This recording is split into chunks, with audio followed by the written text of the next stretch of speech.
Guys, we have one more to break down in terms of the Saturday round of 32 games, and that is Tennessee, who is my pick to go to the Final Four against UCLA.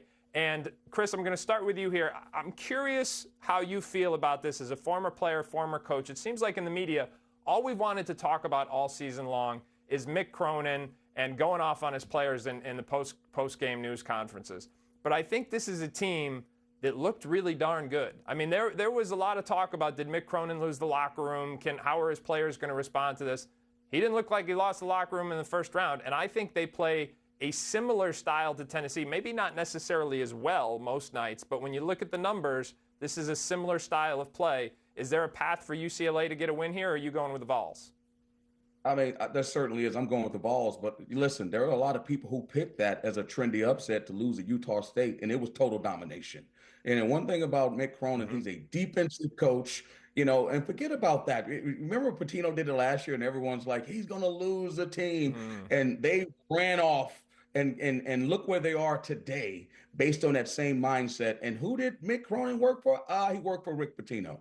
These guys know what they're doing, okay? And UCLA, now, again, I was telling someone the other day, I say, when you watch UCLA and think you know this, and I try to, this from recruiting, you used to see, oh, they got Westbrook, or they got Kevin Love.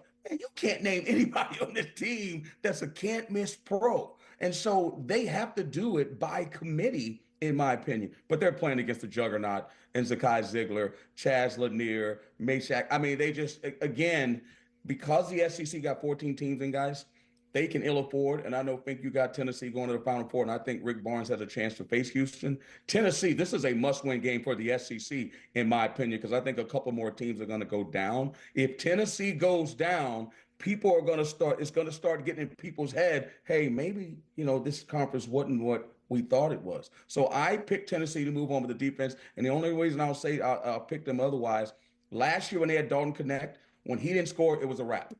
They have other pieces now other than Chaz Lanier, and that's the difference in this team, along with being stellar defensively.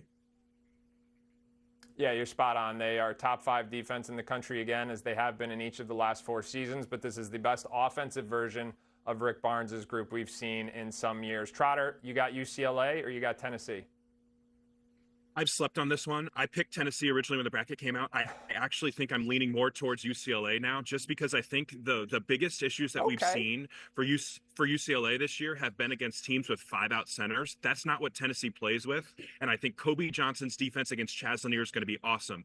The real pivot point for me is how does Tennessee score off those pin downs? If Jordan Gainey and Zakai Ziegler can come off those pin downs and create separation and get to those mid-range jumpers, I think that's Tennessee's path.